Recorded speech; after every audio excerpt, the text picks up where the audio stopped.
I'm going to introduce myself briefly, and then we'll hear from John Zach, a brief introduction of Katharine Hayhoe.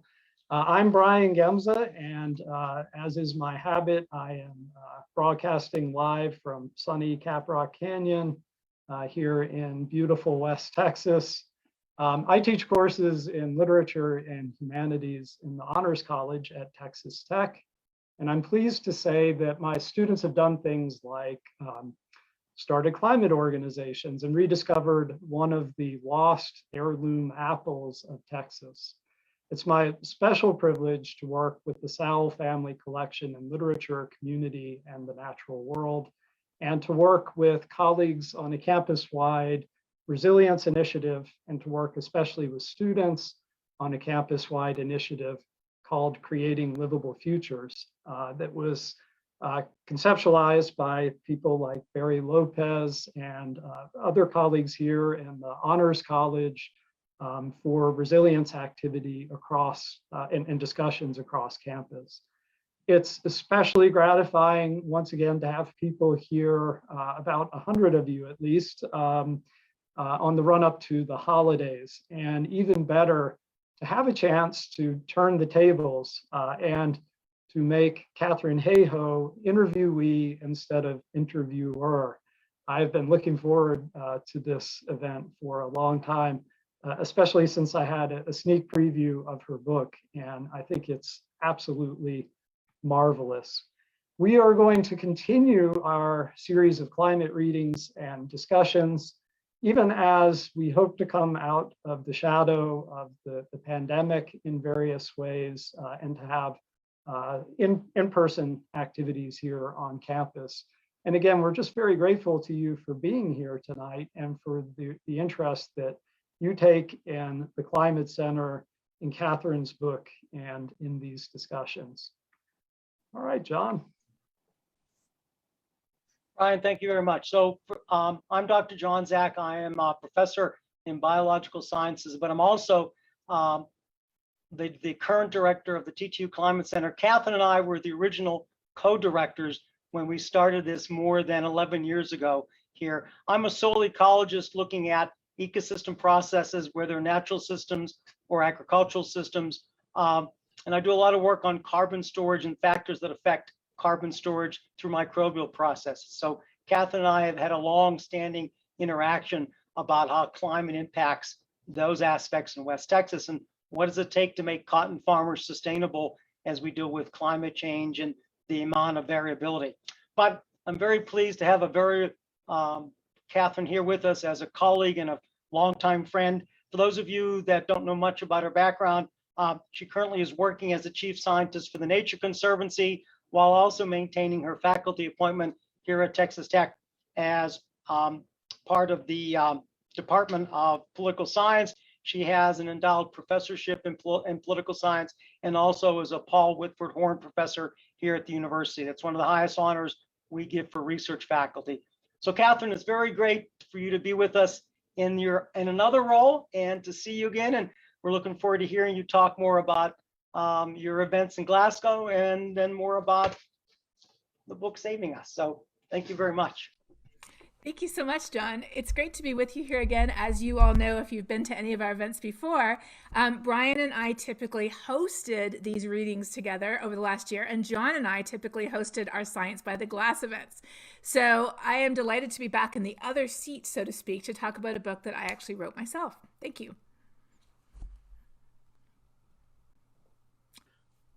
All right, so I'll get us started then.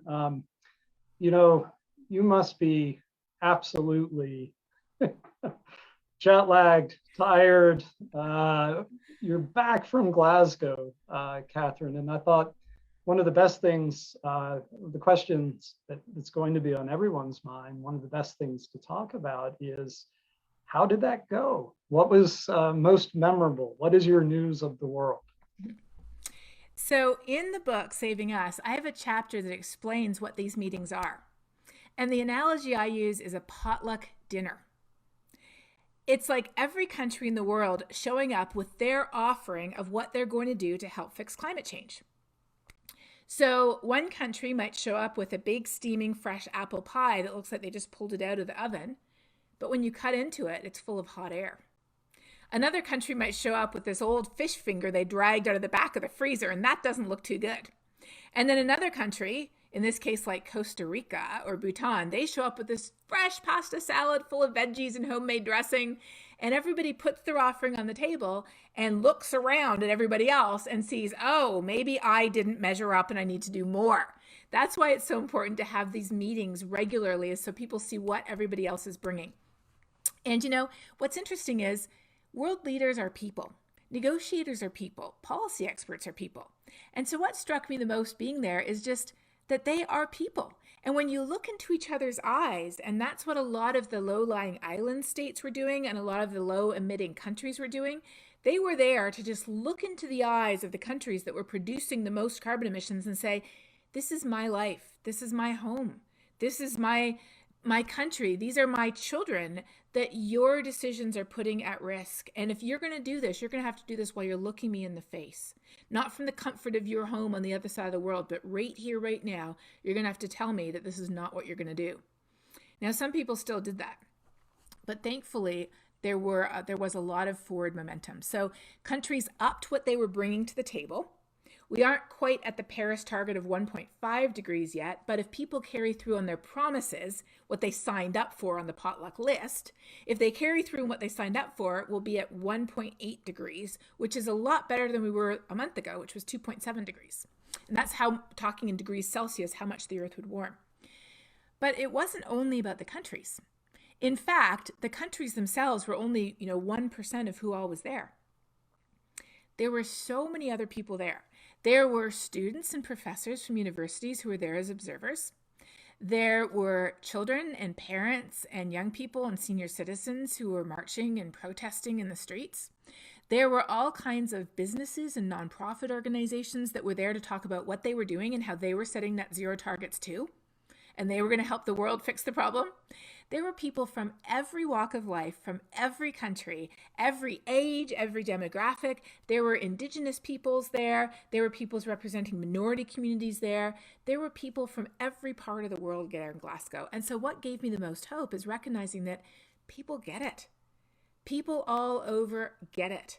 That this is not just an environmental issue. This is not just an issue for low-lying islands in the South Pacific. This is an issue that affects every single one of us, and everybody who was there in Glasgow really reflected that. Well, one way that people can really get this is by reading your book as well. And for the benefit of those who perhaps haven't had a chance to read it, who are joining us tonight, I guess I would summarize the point of your book is simply that whether we know it or not, and regardless of our political leanings, every human cares about climate change, right? And so we can all have constructive conversations about that that bring us together to tackle this issue. And so I'm curious about how the conference, the United Nations Climate Conference, also known as COP26, made you feel about that message. Is there anything that you would update about your book or double down on as you're coming back from Glasgow now? That's a great question.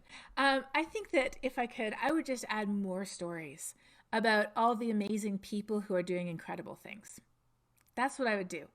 Because I wrote the book because the number one question I get is what gives you hope? And if we just sit here sort of waiting for hope to arrive, it won't.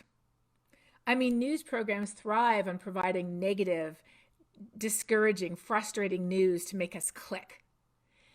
But when we go out and we look around at what's happening, we realize there are so many amazing solutions already being implemented. And the best part of my week last week was hearing what companies are doing, hearing what Indigenous peoples are doing in managing their land, hearing what children's groups are doing, hearing what schools are doing, hearing what medical professionals are doing, hearing what all kinds of people are doing. If I could, I would add even more stories about that so that we see that climate action is not a giant boulder sitting at the bottom of an impossibly steep cliff with only a few hands on it and it's not moving an inch, but it's already at the top of the cliff. It's already rolling down the hill in the right direction, and it already has millions and millions of hands on it. And when we add our hand, it goes a little bit faster. And how do we add our hand? Well, at Texas Tech University, one way we can do it is by joining and supporting the program that we were introduced to, IRA.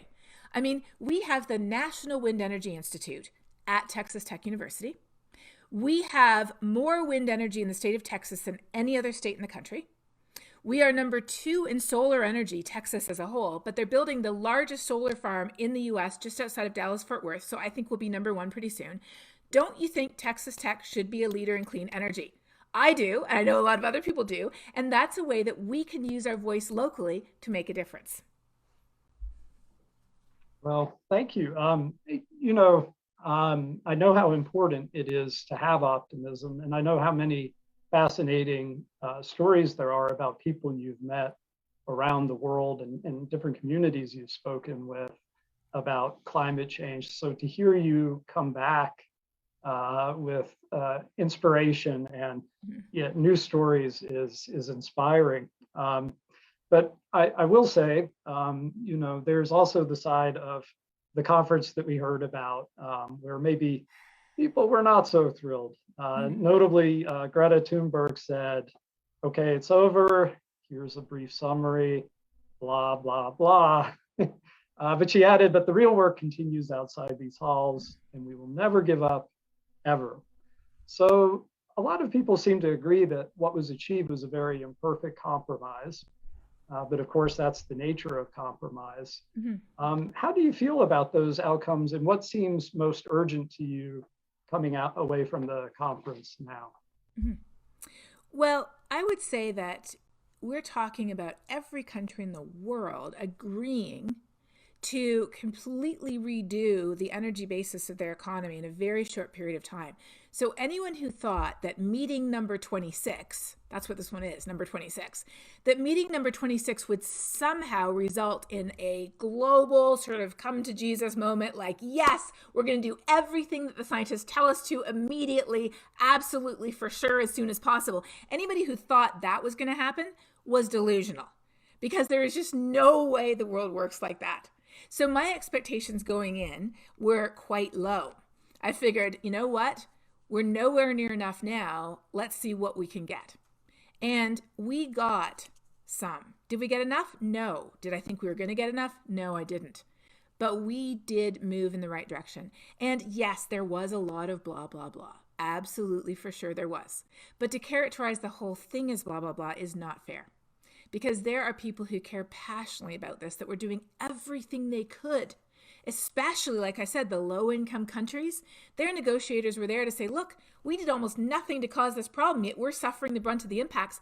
They were doing everything they could to use their voices to push the high-emitting countries in the direction of doing more. So there was certainly quite a bit of blah, blah, blah, but there was also quite a bit of deeply motivated conversations to help bring people along together, because we sink or we swim together. You can't build walls up to the stratosphere that somehow isolate your country from the rest of the world. Climate change affects all of us, and we need to fix it together.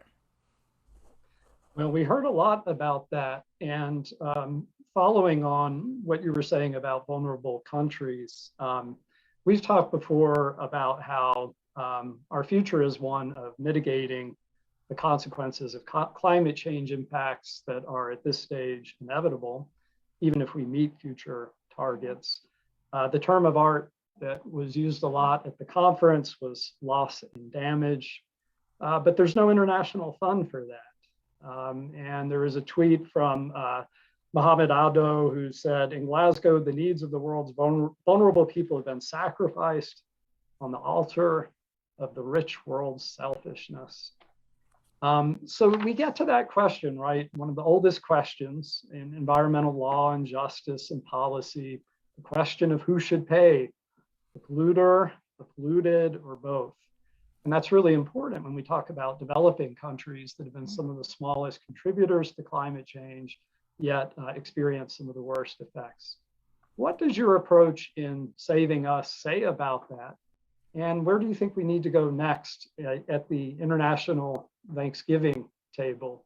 Do we need to say, hey, you're the rich uncle, you should have brought something other than that Jell-O salad. Tell us more about coming from the conference, what you think we might do in that area internationally. Well, as I say in my book, some countries are like the miserly rich uncle who arrives at the Thanksgiving dinner with a few frozen fish fingers and then tries to make off with the contents of your wine rack on his way out the door. So it isn't just a case of not even bringing your fair share, it's trying to take more than your fair share as well. So there's already a mechanism by which rich countries are able to support low-income countries in terms of their development and building resilience to climate change. It's called the Green Climate Fund. And it was put in place in Paris. And in it, the high-emitting countries agreed to contribute $100 billion a year to go towards adaptation and mitigation programs in low-income countries. Now, people might say, well, why should we be subsidizing them? 2 reasons. First of all, if they continue to develop using coal or gas or oil, it affects us too. So it's in our best interest to help them not do that. But second of all, they have already footed our bill. It's like we ate and ran. They are the ones holding the bill for climate change. Climate change has already increased the economic gap between the richest and poorest countries in the world by as much as 25%. We have quite literally benefited at their expense. So it's not a case of giving them a free handout that they don't deserve. It's a case of us actually paying our bills. Now, that already exists, and countries have not yet contributed enough, and they need to contribute more. So in Glasgow, they agreed to double that amount after 2025 and also put a lot of pressure on countries to actually pay up because the US has not paid its full share. Neither has Canada. I think Norway is the only rich country that actually paid everything it promised. That's not a good record or a good look. But then there's the question of loss and damage, which is different. What if you lose, like some low-lying South Pacific nation states, what if you lose your whole country? What if your whole country disappears under the waters of the ocean? Who owes you damages for that? What if, in Alaska, your home that was built on thawing permafrost crumbles and falls into the ocean? Who pays for that? A number of Native American villages in Alaska got together a few years ago and they actually sued some of the biggest fossil fuel users, power companies and others in the United States. They didn't win, but they were basically saying, look, we have to pick up and move our town through no fault of our own. So who's going to pay for us to do that? That's what we're talking about with losses and damages. And that's just fair too. I mean, it's like if you, if you were, grilling out in your backyard, right?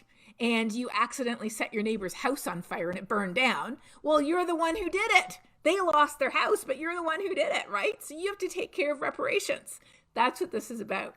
So that has not yet been put into law or policy, but I would say that the conversations and discussions were at a much more serious level this time than they have been in the past. And I don't think that it would be unheard of to expect that to be part of future negotiations. Well, again, that's really uplifting because a lot of the media coverage of the conference has tended to focus a little more on what wasn't accomplished than what was. And you've been to this rodeo enough times to know when significant things are happening as part of that dialogue. Having said that, we had Marie Mariscal from the very young Panama delegation saying to world leaders, you say your actions are ambitious, but your ambitions, quote unquote, keep us on track to a fatal 2.4 degrees of warming.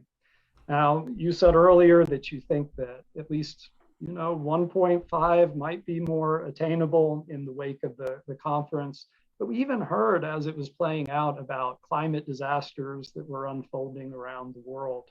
Mm-hmm. So I guess I'd like to hear a little more from you about whether you think that 1.5 degree threshold is still realistically alive and what young people might do to help sustain that goal, since they were such an important part of the conversation this time. Well, as I talk about in the book, the Paris targets of 2 degrees Celsius or 1.5 degrees Celsius, they're not magic numbers. In other words, if we end up at 1.4999, that doesn't mean that everything's A-okay. And if we end up at 1.50001, that doesn't mean we're going to hell in a handbasket. It's like, I would equate it to smoking cigarettes. The more cigarettes we smoke, the greater the health risks. And there's no magic number of cigarettes we could smoke that we are totally 100% fine up to number 10,000. But if we smoke 10,001, we've got terminal lung cancer. I mean, that just isn't the way it works. And so in the same way, we have already been producing huge amounts of carbon since the dawn of the industrial era, and we're already seeing dangerous impacts today. If you talked to people who lost their lives or their homes in the wildfires this summer, they would say it's already dangerous. If you talk to people whose homes were flooded during Hurricane Harvey, where 40% of the rain that fell during Hurricane Harvey would not have happened if it weren't for climate change, they would say it's dangerous. If you talk to some of the 70,000 people who lost their lives prematurely in the heat wave in Europe in 2003, which was twice as likely to happen because of climate change, they would say, sure, it's dangerous. And if you talked to the nearly 9 million people who die prematurely every single year from breathing in fossil fuel air pollution, not carbon emissions, just air pollution, they would say it's already dangerous. So it is already dangerous today. And how much is enough? As much as we can, as soon as we can. They say, well, as a scientist, aren't these targets scientific? I say, well, they're informed by the science, but they're value judgments. And for me as a scientist, as low as we can go, as fast as we can go, is the safest thing to do. But how do we transition? How do we make that transition? If we just pulled the plug on everything today, that would lead to suffering. It would. It would lead to economic disaster. It would put many people in harm's way who depend on energy. For disabled people depend on energy. People depend on energy for their jobs. It would harm people if we pull the plug on energy today. So what do we have to do? We have to transition as quickly as possible to clean sources of energy, which we have in Texas in spades. Did you know that if you covered a 100 by 100 square mile area between, say, Lubbock and Amarillo, which would be what, like 6 cotton farms? Okay, maybe 8. But if you covered a 100 by 100 square mile area with presently available solar panels, not new technology, just what we have today, that would generate enough electricity to supply the entire United States. That's it. Now, I don't think it's a good idea. You shouldn't put all your eggs in one basket. And of course, you need batteries too, because the sun doesn't shine at night. People sometimes say that to me, and I'm like, really? Tell me more. We know that. And so that's why we need batteries. And batteries plus solar energy are now at the same price point as natural gas across much of the country. So we have so much potential to lead in that area here in Texas. And I really feel like if the world can change in Texas, it can change everywhere. So that's why efforts like IDE, and that's why efforts that are being done in the city of Houston, and the city of Dallas, and the city of Austin, and San Antonio, setting Paris targets, transitioning to clean energy. That's why they're so important, because if we can change the world here, we can change it anywhere. I love it. I am going to give you a softball question that's very important to me because I lived in Glasgow for a time, but mainly because I also want to give you a heads up that we have a little bit of time earmarked for you to read perhaps a favorite excerpt from the book, if that appeals, and if not, we can segue into questions from our audience. Again, everyone, please keep those questions coming in the chat stream. I already have some student questions, questions from colleagues that I've tried to pull into the stream of our discussion today. But here's the important question of the moment, Katharine. Did you manage to try vegetarian haggis, and how was it? I did! Oh, wow, you're brave. Really brave. I did, and it was just fine. I mean, I'm not a big haggis fan myself, so I would say the veggie haggis was better than the real thing. Very good. Well, I hope you made it to the ubiquitous chip while you were over there as well. But no, I did not. Next time. But do you have an excerpt that you could share with us, or would you rather move on to audience questions next? Sure, I can share something. There's so many things from the book I would love to share. I would say, first of all, that the story about John's dad is probably the biggest hit in the book. And in fact, I just got a message from John today. He's in Australia. And he said, I just got invited to keynote a conference, and you wouldn't believe what they said. They said, we need you to tell the story of your dad. And he's like, I'm only getting invited out now to tell the story of my dad. So I'm not going to tell you the story of his dad. You have to read the book for that one. But what I'm going to do is I'm going to read a story that excerpt that I have not read anywhere else, but I'm reading it here. Why? Because it happens at Texas Tech University. So it was my first year here, and I wasn't teaching my first year. I came as a research professor. But one of my colleagues in geology was out of town at a conference, and he asked me to guest teach his geology class, which happened to be on the history of the carbon cycle through time. And we're talking like hundreds of millions of years through time. So here am I, recently arrived in Lubbock, standing at the front of this class. It was one of those sort of cavernous halls with no windows at 8 in the morning in the basement of the physics and geophysics building. You can picture it if you've been there. And here's what happened. It was a challenging time of day to ask anyone to absorb the details of how carbon moves through the planet's climate system, 8 a.m. I optimistically connected my laptop to the projector and peered out into the dark, cavernous lecture hall. Most of the seats were full. I wasn't too sure if they were awake, but they were full. So I launched into my carefully prepared presentation. Every teacher thinks their favorite topic is fascinating, and I am no exception. How could you not want to understand the history of the world? But my talk just didn't seem to capture the students' interest. A few took notes, but most seemed to be checking Facebook on their laptops or sneaking a nap.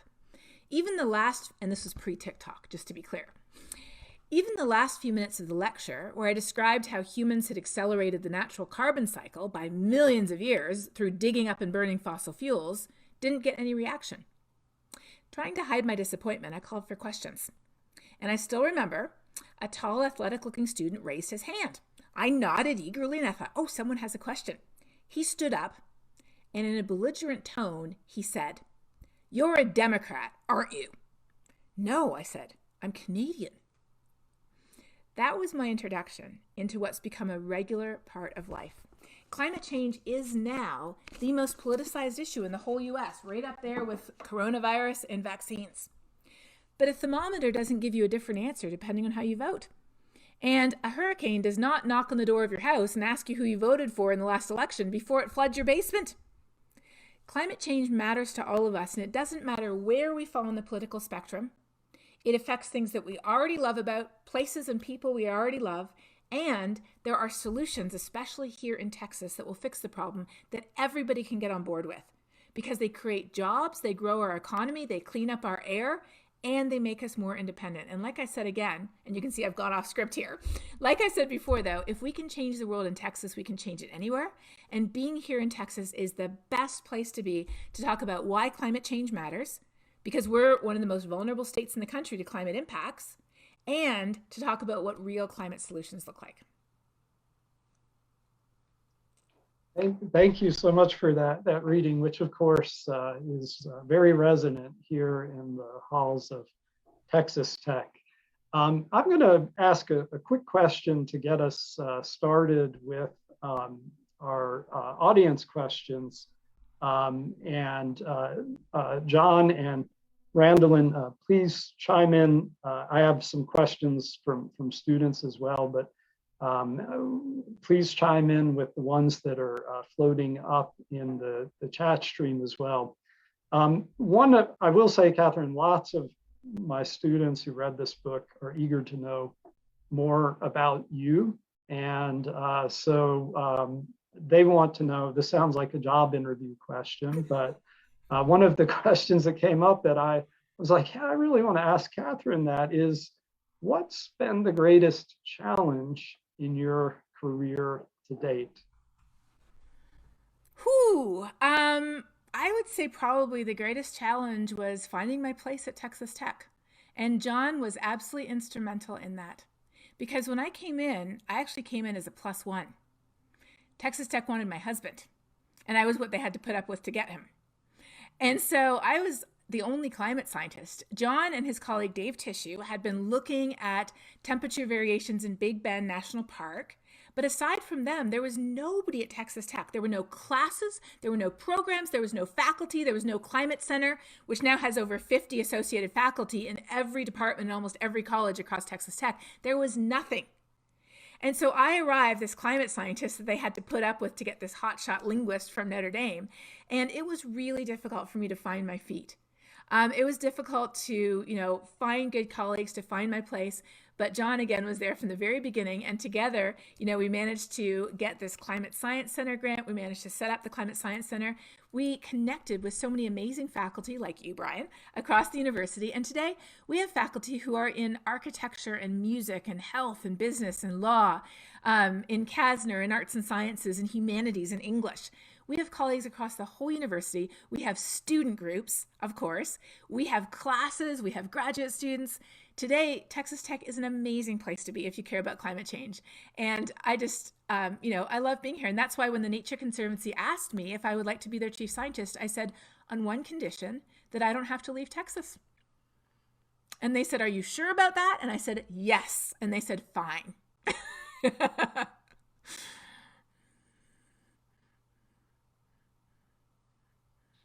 John, do you have a question you want to chime in? Well, John, do you want to expand on that at all? I'll just briefly comment. Katharine was right. It was challenging because of the attitude that the region had concerning climate variability and what was climate change. I think the majority of people working in range and wildlife and in biological sciences had a very good understanding of what was going on because it affects natural systems and agricultural systems. But to put this into a larger context, nobody wanted to hear anything about it. And it's still you still have to fight tooth and nail to help people understand that. And that's why Katharine's such an important part of this process. But here's the question. I have a couple questions, Brian, but one of that are in the chat is, Katharine, do you believe current policy, I'm assuming in the United States, is doing enough to help address climate change rather than just developing plans? No, it is not. It is absolutely not. Because up until now, we don't really have any climate policy at all. There's a couple of states that have climate policy, like the state of California, the state of Delaware. There's cities that have climate policy, like Houston, Texas. But at the federal level, the answer is a resounding no. So is that changing? Yes, it is. So there are two bipartisan bills that are currently being considered, and one just passed. The infrastructure bill just passed, and the Build Back Better bill is coming along behind it. These are bills that are the biggest piece of climate legislation that we will see in a decade. That is why it's so important that these bills pass. Now, why don't they have climate in the title? Because climate change is an everything issue. Climate change is an infrastructure issue, a jobs issue, a health issue, an energy issue. And thankfully, for the first time, I feel like there are people who understand this, that it's not about climate change or the economy or jobs. It's about both of them together. Because if we don't fix climate change, there will be no jobs, there will be no economy, there will be no infrastructure. It is human civilization itself that's on the line. It's not about saving the planet. It's about saving us. And yes, that is the title of the book. Yeah, very good. So Brian, let me ask another question. This is something that Katharine, you had talked about earlier. The question is, you mentioned that TTU was in position to lead on a number of issues. I'm assuming relating to sustainability. What specifically can we do to support that leadership and to get involved to help? Well, first of all, I would like to say that question was asked by Stephanie Nash, and Stephanie's in the book too. Not mentioned by name, but Stephanie was the first person to invite me to speak at a church. Up until then, as soon as I got to Lubbock, I started to get invitations to speak to women's groups, book clubs, senior citizens' homes, obviously colleagues, guest teach classes.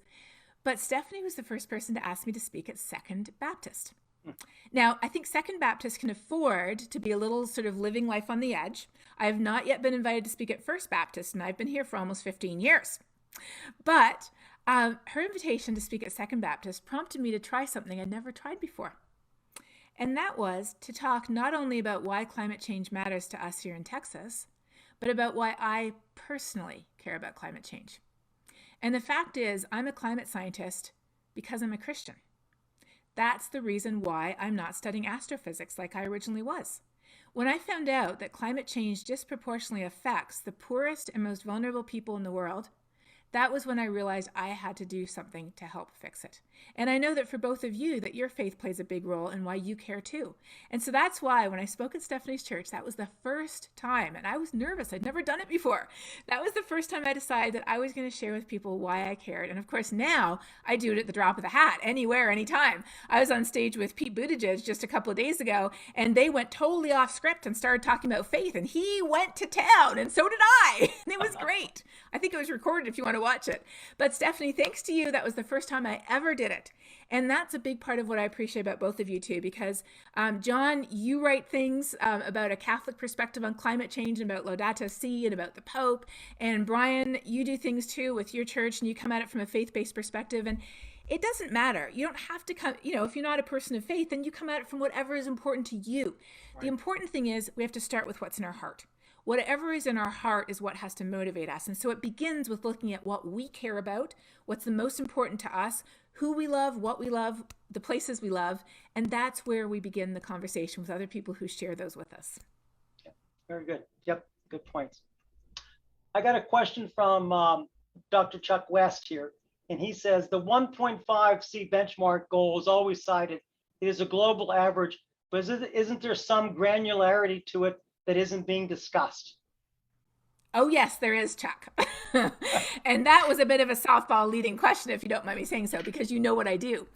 So I develop high resolution climate projections for weather stations and for counties and states that show if the whole world gets warmer by 1.5 degrees, what happens in Lubbock, Texas? What happens to corn yields in Uzbekistan? What happens to water supply in North Dallas? And I look at what happens under 1.5 degrees and 2 degrees and 2.5 degrees. And I can tell you for us here in Texas, here's the difference. At 1.5 degrees, we can adapt. Water systems are able to function. They'll have to adapt. Really be very, focus on conservation, get some new sources, really make sure we're not wasting any water. But at 1.5 degrees, they can keep on providing water. We can keep on growing crops. Our infrastructure will keep on providing the services that it was created to with significant investment in maintaining and adapting and building resilience and preparing. Redrawing our flood zones so people understand that you can get 3 500-year flood events in Houston in 3 years. It's not a 500-year flood event. You got to redraw the flood zones. So there's still major impacts, but we can cope with them if we plan ahead. But once we get up to 2 degrees or past 2 degrees, we're talking about systems that can't function, farmers that can't grow crops, water systems that can't provide water, cities that can't keep their inhabitants safe. There absolutely is granularity, and that's why we care about climate change. If it were only about the average temperature of the planet but nothing else, it would be a scientific curiosity. But when it's my home being flooded, my crops failing, no water coming out of my tap, and my economy going down the tank, that's where it gets personal, and that's why granularity matters. Yep, very good. Okay, I have one more, then Brian will turn it back. I like the word hope in your title. What are specific ways that give you hope, and are there projects that you recommend? Ooh. So in my book, I talk about how hope is an action that we can practice. If you just sit there waiting for hope to show up at your door, it will not. But when we go out and we look for what other people are doing, like even honestly, if you just Google what's happening in Texas with clean energy, you will be astonished. When the book just came out, I went to the Dallas Aquarium with CBS Morning because they wanted to accost random strangers and ask them about climate change. I'm like, well, that's not exactly what I recommend doing in the book. But they're like, oh, let's just do it. I was like, okay, fine. So we went to Dallas and we accosted random strangers. And you know what? Every single person we spoke to, including the guy with the oil rig on his hat, was worried about climate change. Every single person. But nobody knew what was happening. Nobody thought anybody was doing anything about it. I spoke to a woman who worked at Walmart. I said, did you know that Walmart's going to be 50% powered by clean energy in 4 years? She said, I had no idea. I thought they were doing nothing. I talked to someone who lived in Dallas all their life. I said, do you know the city of Dallas has been powered by clean energy for the last 4 years and it has a climate action plan? She's like, I had no idea at all. I talked to somebody else who had flown in. I said, did you know that the DFW airport is the first carbon neutral airport in North America? And they actually sent representatives to Glasgow, to COP. And they're like, no, I had no idea. So where do we find our hope? When we look around and we realize that there are millions of hands on that boulder, pushing that boulder downhill. And if we are at our hand, it makes a difference. So using your voice to talk about why it matters and what we can do to fix it, and using that voice to advocate for change wherever you are, at your school, in your town, at your church, as part of whatever group you're part of, or community organization, or team, the place where you work. It's interesting because I met with a lot of companies in Glasgow, and they were saying, this latest generation, when they come in for a job interview, they're interviewing us. They're asking us, what's your sustainability plan?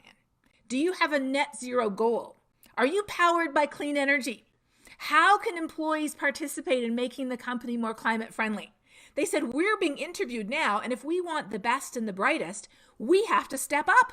We have to have answers to their questions because that's what young people are demanding. And you know what? They're using their voices. So it's amazing when you have the heads of big companies like Nestle. They're actually listening to what the students they're interviewing are saying to them, and they're changing how they do their whole business operations because of it. So never doubt that you can make a difference, because you know what? The only way the world has changed before is when ordinary people, not presidents or CEOs or celebrities, but ordinary people, some of whose names we now know, names like Nelson Mandela and Martin Luther King Jr. But a lot of people, we don't know their names. We don't know their names, yet they use their voice to advocate for change, and that's how the world changed. So if we can use our voice here in Texas, in Lubbock, which is the second most conservative city in the whole country after Provo, Utah, and guess what? People are using their voices in Provo, Utah too. That's where BYU is, and they have a lot of people there worried about climate change. So if Provo and Lubbock can talk about climate solutions and clean energy, then you know what? We can do it anywhere. And again, that really is how we change the world. So you know how Texas Tech's motto is, from here, everything's, what is it? From here, it's possible. From here, it's possible. Yes, I completely agree. From here, it's possible. If we can do this here, it's possible anywhere. And the only way it happens here is if all of us use our voices to advocate for that change and say, here's what it looks like. Why can't we put solar panels on the church? Why can't our university be powered by clean energy? Why can't we invest in a community garden? Why can't we invest in restoring nature, which is what the Nature Conservancy does, to help it take carbon out of the soil? And you know what? We are. I mean, John, you work with local producers to help them put carbon back in the soil where we want it, where it's an amazing fertilizer, instead of up in the air where we don't. Right. We are already doing it here at Texas Tech. And when you learn about what we're doing and you spread the news with others, more people add their hands to that boulder, and it gets going faster and faster down the hill. So in response to the Glasgow conference, we in the department, we just had a faculty meeting before this. We are just setting up our own sustainability committee here to look at how we can reduce the carbon footprint, but just the overall waste that goes on in any research department, and how to reduce that cost, because plastic manufacturing, all the transportation costs, all are part of our carbon footprint. So, see, that is amazing. There you go, a sustainability committee in the department. Yeah. We can do that everywhere, because we talk a lot about our carbon footprint, like the idea of our personal individual activities, but we have something that's a lot bigger than our carbon footprint. It's our climate shadow. Yeah. And that's how we interact with others to promote bigger change, bigger than ourselves. Yep, very good. Brian, I'll turn it back with you. Well, that made me think about Marshall Saunders, who said, I used to think that important people solved important problems. I don't think that anymore. And so he was, trying to get a citizen movement to address climate change started. And it's very encouraging to hear what you have to say about that, Katharine, and how we might save ourselves in that sense. I do want to ask a couple of questions from students. My students definitely love the idea that you start with common ground, you start with mutual interests, and you find out what someone loves and cares about and make that a conversation starter. But one of them said, okay, is it always beneficial? And what do you do if, what are some conversation starters that just aren't intimidating to people?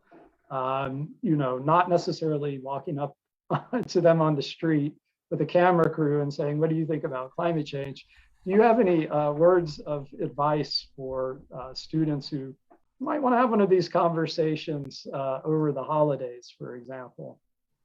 Well, that's exactly what the book is about, of course, and my TED Talk is about that too. So give the TED Talk a watch and read the book if you can. But in a nutshell, it's always good to begin with something that you have in common. If you don't know what it is, ask questions first. Everybody loves it when you ask them questions.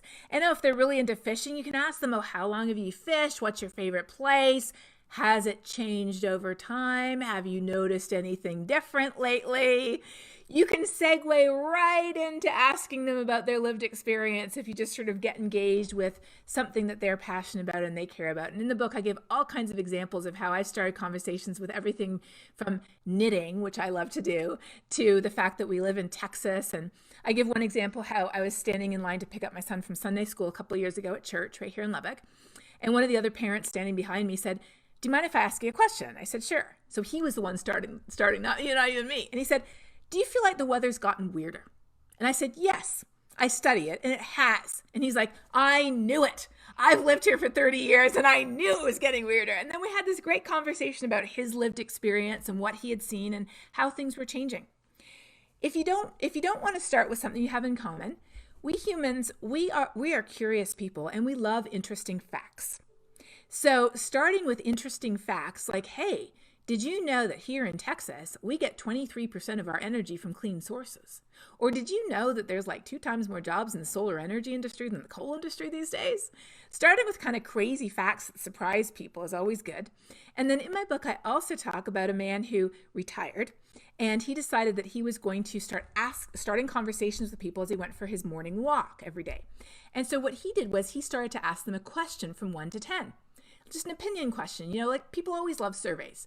So he decided to say, how worried are you about climate change from 0 to 10? And he would get people giving him all kinds of answers across the spectrum, sometimes very briefly, but most of the time stopping and talking for minutes, tens of minutes, even an hour. So asking people questions, sharing something interesting and encouraging and positive and hopeful, or learning more about something they care about and connecting the dots, those are 3 great ways to start the conversation. And you know what they all have in common? They're respecting the other person. They're not pushing or imposing your own values or your own views on the other person. And they're really engaging 2 ways. You're not up on a pedestal or podium lecturing. You're actually listening to what they say and responding to what they say. And that's critical to having a good conversation about anything. To your point, Katharine, in terms of what people care about, one of my students said, hey, wait a second. I know that animal agriculture is the 2nd largest contributor to greenhouse gases. So here I am studying that at Texas Tech. How can I do that without abandoning, or people like me, how can we do that without abandoning a way of life, our income? Maybe you could speak briefly to people who are worried about the amount of change and about even beginning that conversation. Well, I would say that they have an even more important role to play because they can make an even bigger difference. So animal agriculture is responsible for about 7% of heat trapping gas emissions that humans produce. 75% is digging up and burning coal, gas, and oil, and the remainder is land use change and deforestation, but deforestation is often done, especially in poor countries, for the purpose of agriculture. A lot of fast food restaurants get cheap meat from cutting down and burning the Amazon and then, grazing cows. So animal agriculture is a big part of the problem, but it can also be a big part of the solution. Why? Because it turns out it's not the animals themselves, it's what we do with them. And it's industrial agriculture that really is the problem. Because when we graze cattle the right way, which of course is more humane as well, they put carbon back into the soil. They eat the grass, they poop, then they trample that carbon-rich manure into the ground, into the soil, where it fertilizes the soil, and it can actually even grow grass in arid deserts. That is an amazing movie that I was able to watch on my way to COP, and then I was on a panel with this movie, and it actually highlighted farmers in all kinds of semi-arid areas around the world, like we live in right here in West Texas, showing how proper management of cattle, so it's not industrial cattle, you don't have as big a herds, but proper management of cattle actually can regenerate land, can restore soil, and can sequester carbon in the land. Then there's a second thing though. Ruminants, which include cows that have multiple stomachs, they produce a lot of methane. And methane is a very powerful heat-trapping gas. 90% of it comes out the front end and 10% out the back. Methane is a product of incomplete digestion. So if we can improve their digestion, their methane emissions go down. And a farmer in Eastern Canada actually found out that when his cows ate the seaweed that would wash up on the shore, he was being cheap, let's be honest, that it just about eliminated all of their burping and belching.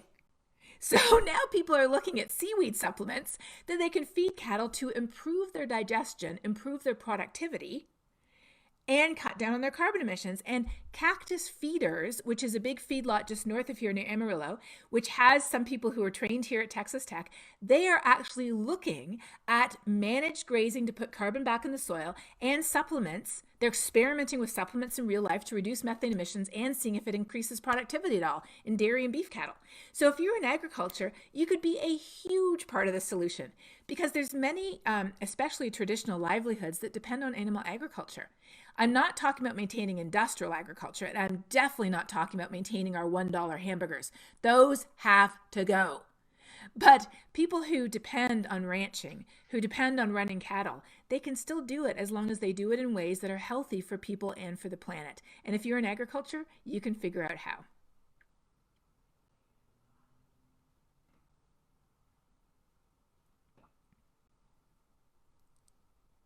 You look like you're hesitating there, Brian. Sorry, I wasn't sure if John or someone else was going to chime in there.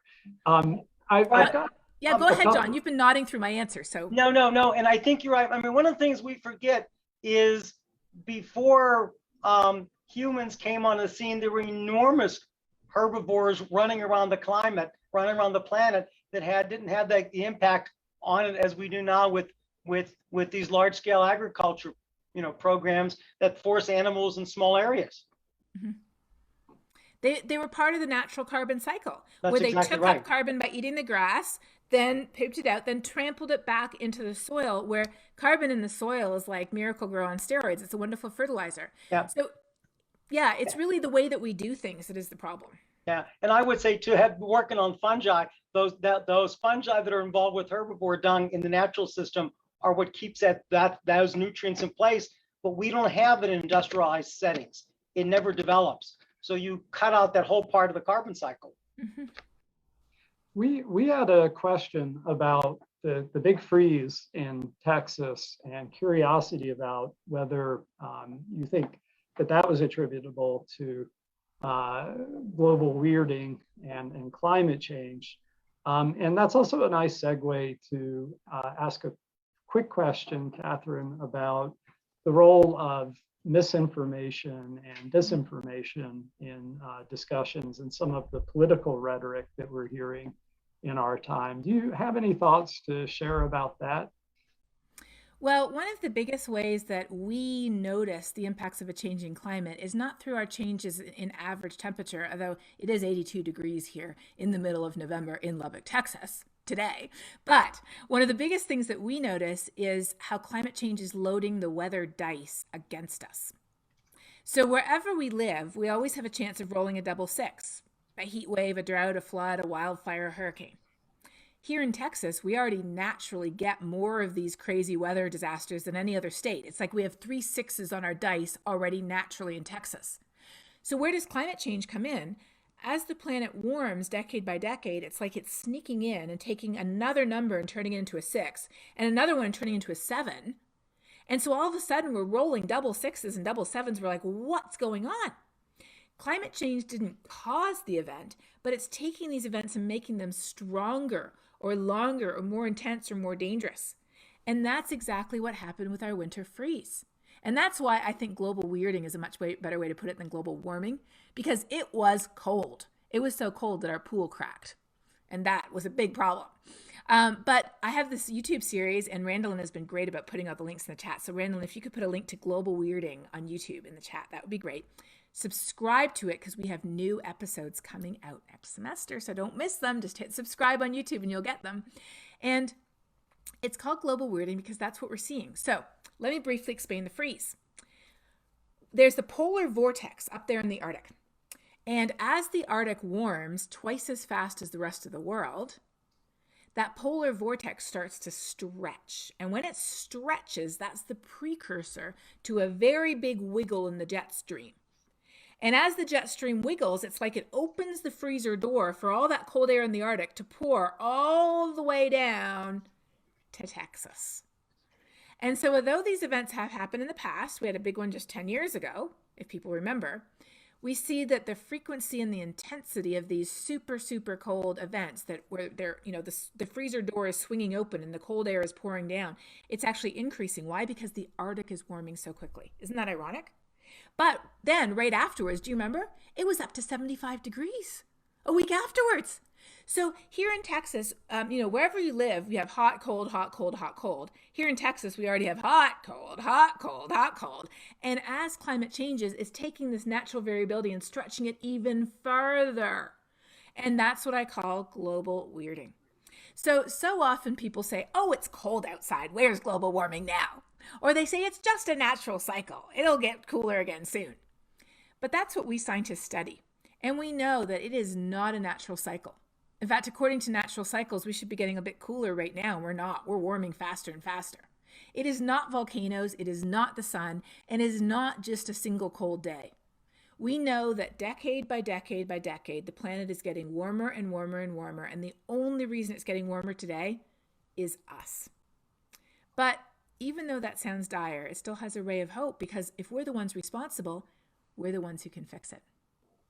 And that's why it's so important for all of us to do everything we can, which begins with using our voice as a catalyst for change. And let me just share one more story with you. I know we're at time, but this was a really encouraging story. So when I went to Glasgow, I met all kinds of people. And I met people from a Christian group called Tear Fund that does a lot of work with people in the poorest countries in the world. Education of women and girls, investing in smart agriculture, helping people get food and water who don't have access to it. And so Tear Fund was concerned because even though they're based in Scotland, they weren't getting a lot of support from churches around them. Most churches were just saying, oh, it's none of our business.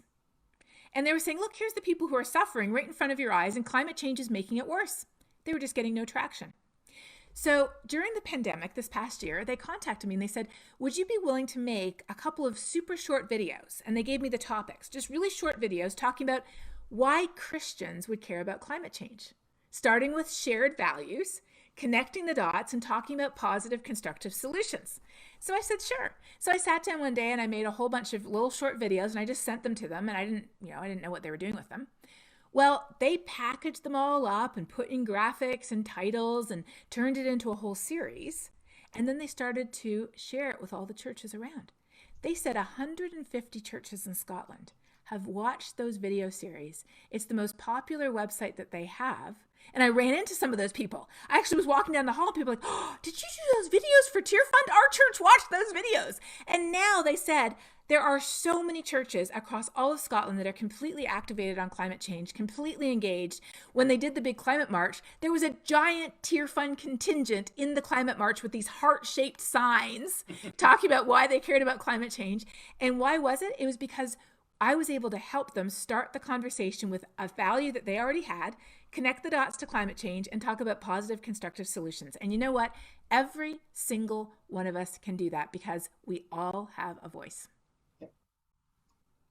In fact, you encourage us at the end of the book to ask the question, who will you have that conversation with next? And so we are incredibly grateful to you. And I'm almost afraid to ask who you're having the conversation with next. What you said you had 55 talks in 7 days or something like that. So that was at Glasgow, yes. Yeah, so we're even more grateful that here you are, freshly returned and during a long day, making time for us. But I want to say personally, and on behalf of students and many colleagues and friends, thank you so much for your voice and the insights that you brought to us today.